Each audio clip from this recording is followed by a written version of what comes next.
গত দেড় দশকে ব্যাংক ও আর্থিক খাত থেকে একাই ৫৭,০০০ কোটি টাকা লুট করেছেন সাবেক প্রধানমন্ত্রী হাসিনার ঘনিষ্ঠ সহযোগী সালমান এফ রহমান, যিনি দরবেশ নামেই ব্যাপক পরিচিত। এবার এই দরবেশের মূল চক্রের গোপন খবর ফাঁস করলেন আল জাজিরার সাংবাদিক জুলকারনাইন।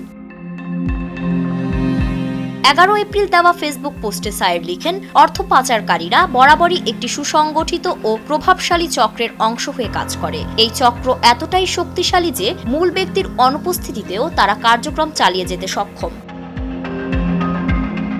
সায়ের সালমান এফ রহমানের প্রসঙ্গ টেনে লিখেন, সালমান এফ রহমানের কথাই ধরুন, তার এমন একটি চক্র আছে যাদের সবাই বেশ পরিচিত, কিন্তু গ্রেফতার করা হয়েছে কেবল সালমানকে। কিন্তু আপনি যদি অর্থ পাচারের সম্পূর্ণ নেটওয়ার্কটা উপড়ে ফেলতে চান, তাহলে আপনাকে সালমান এফ রহমানের সকল অপারেশন পরিচালনা যারা করেন তাদেরকেও গ্রেফতার করতে হবে, সালমানের অনুপস্থিতিতে যারা তার সকল কাজ নিখুঁতভাবে করে যাচ্ছেন।